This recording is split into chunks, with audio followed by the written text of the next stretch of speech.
Hi friends, welcome to Honey's kitchen. ఈరోజు మన వీడియోలో నేను చూపించబోయే రెసిపీ ఎగ్ టమాటా కర్రీ అండి. చాలా బాగుంటుంది టేస్ట్. మనం ఇంట్లో ఏం కూరగాయలు లేనప్పుడు అప్పటికప్పుడు ఇలా ప్రిపేర్ చేసుకోవచ్చు. చాలా బాగుంటుంది. స్కిప్ చేయకుండా చివరి దాకా చూసేయండి. ఇప్పుడు దీనికోసం ఒక 2-3 టేబుల్ స్పూన్ల దాకా ఆయిల్ వేసుకొని అందులో ఒక 2-3 ఎగ్స్ పలగొట్టి ఇలా వేసుకోండి.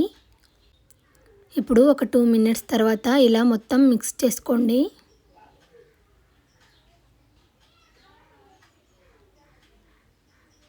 ఇదంతా ఇలా బాగా వేగిపోయిన తర్వాత ఇప్పుడు దీన్ని వేరే ప్లేట్లోకి వేసేసుకొని దీన్ని పక్కన పెట్టేసుకోండి. ఇప్పుడు అదే బౌల్లో ఒక 2-3 టేబుల్ స్పూన్ల దాకా ఆయిల్ వేసుకోండి. ఆయిల్ హీట్ అయిన తర్వాత ఒక టీ స్పూన్ జీలకర్ర వేసుకోండి, ఒక టీ స్పూన్ ఆవాలు, ఒక 2-3 పచ్చిమిర్చి ఇలా కట్ చేసి వేసుకోండి. అలాగే ఒక 2-3 సన్నగా కట్ చేసుకున్న ఒక ఆనియన్ కూడా ఇలా కట్ చేసి వేసుకోండి. ఇప్పుడు అంతా బాగా ఇలా మిక్స్ చేసుకోండి. అది కొంచెం వేగిపోయిన తర్వాత అందులోనే ఒక టీ స్పూన్ అల్లం వెల్లుల్లి పేస్ట్ వేసుకొని పచ్చివాసన పోయేంత వరకు ఇలా బాగా మిక్స్ చేసుకోండి. ఇప్పుడు ఒక టీ స్పూన్ పసుపు వేసుకోండి.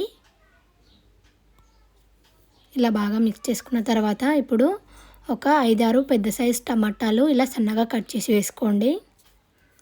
ఇప్పుడు అంతా బాగా మిక్స్ చేసుకొని మూత పెట్టేసి టమాటా ఉడికేంత వరకు కుక్ చేసుకోండి. ఇప్పుడు ఒక 10 మినిట్స్ తర్వాత మూత తీసి మనం ముందుగా ఫ్రై చేసి పెట్టుకున్న ఎగ్ని అందులో వేసేసుకొని బాగా మిక్స్ చేసుకోండి. ఇప్పుడు ఒక టేబుల్ స్పూన్ కారం వేసుకోండి. రుచికి సరిపడా సాల్ట్ని వేసుకోండి. ఇప్పుడు అంతా బాగా మిక్స్ చేసుకోండి. ఒక 2 మినిట్స్ తర్వాత కొద్దిగా గరం మసాలా, ఒక చిన్న కట్ట కొత్తిమీర ఇలా తెంపి వేసుకోండి. ఇప్పుడు అంతా బాగా మిక్స్ చేసుకొని ఒక 2 మినిట్స్ దాకా దీన్ని కుక్ చేసుకొని దింపేసుకుంటే అంతేనండి. ఎంతో టేస్టీగా మనకి టమాటా ఎగ్ కర్రీ రెడీ అయిపోతుందండి. చాలా బాగుంటుంది టేస్ట్.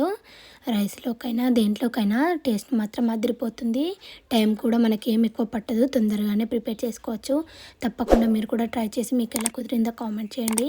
మా వీడియో మీకు నచ్చినట్టయితే లైక్ చేయండి, షేర్ చేయండి. మరిన్ని వీడియోస్ కోసం మా ఛానల్ సబ్స్క్రైబ్ చేసుకోవడం మర్చిపోకండి. ప్లీజ్ సబ్స్క్రైబ్ చేయండి.